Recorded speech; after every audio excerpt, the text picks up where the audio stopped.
Thank you to Vandergraaf for sponsoring this Road to Prosperity video. Visit their website to learn about new innovative conveyor drive technology, delivering reliability and longevity for belt conveyors. Looking now at the main construction sectors, looking at non-residential, residential, and non-building, I'm curious what you've been seeing as far as spending in those sectors, within the past, or I guess, so far through this year, the past few months, and what you maybe foresee in those sectors over the next 6-12 months or just in the future. Right. So, it's a tale of many segments, this construction industry in America. So, we see fewer mortgage applications, fewer home sales. We see prices now falling in certain communities. We see sellers now racing to slash asking prices. We see falling building permit activity, falling housing start activity. That's recession. Mm-hmm. And again, a lot of that has to do with, these rising interest rates. But rising interest rates, as it turns out, actually is pretty good for the apartment market, because if people can't afford a home, they can't find a home that they want to buy, they end up renting for lengthier periods.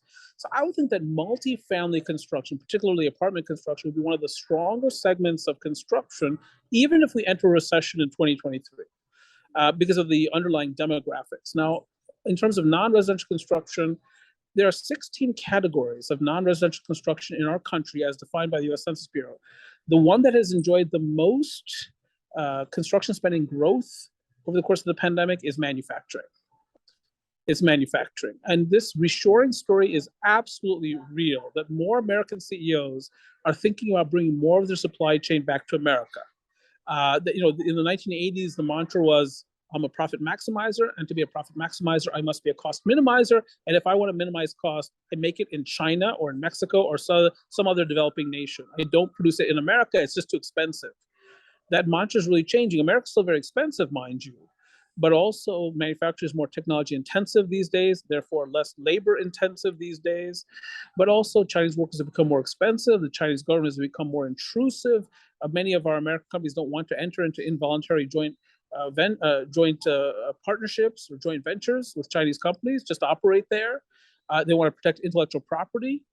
And as a result, this reshoring episode is real. Plus, there's been some policy making out of Washington, D.C., including policy related to semiconductor computer chip manufacturing that really, I think, is supporting more production here. So all very good. And so that translates to more construction.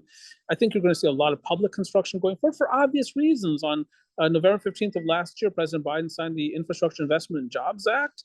A lot of that money is yet to hit the streets, as many people know, but it will eventually. It's an awkward time to build projects, of course, because of the expense involved. Nonetheless, you will start to see more of these projects hit the marketplace, be implemented, because elected officials love to cut ribbons. And so you're going to see more ribbon cutting the next couple of years. So public construction will be strong. Another private segment that will be strong is healthcare. The pandemic laid bare the fact that we don't have enough inpatient capacity in this country. So a lot of the goal the motion in healthcare has been about cost reduction, bending the cost curve downward. A lot of that is transpired by taking inpatient medical care and making it outpatient medical care. So instead of having hospital surgeries, you have outpatient surgery centers, you have outpatient treatment centers, you have outpatient clinics, so on and so forth. And what the pandemic did was it laid bare the fact that we have curtailed our inpatient capacity too aggressively, that we don't have enough room for ICU beds, we don't have enough room for ventilators. And so you're going to see a lot of hospital expansions going forward, and healthcare overall, because of demographics, be one of the stronger segments in the economy. The weakness, lodging, that's hotel room construction, business travel is just not coming back very quickly. Office space, we have a glut of office space in many markets around this country, and you can point to exceptions like St. Petersburg, Florida, which is a boom town, but for the most part, workers have also not been coming back in large numbers. Many people are looking to work remotely. And then we've had a lot of retail bankruptcy over the course of the pandemic. So the likes of, True Religion, Pier 1 Imports, Neiman Marcus, JCPenney, J. Crew, Brooks Brothers, Guitar Center, Lord & Taylor, so on and so forth, Francesca's. And so a lot of vacancy in American malls, and many American malls will fall for the next 5 years. So that'll be another segment that'll be weak. And then finally, to, again, put a cross on the T, one of the other stronger segments would be data center construction. Fulfillment center construction, I think, has passed its boom time. It's a backbone of the e-commerce economy, but data center construction, I suspect, will be hot and heavy going forward because there's so much demand for data storage.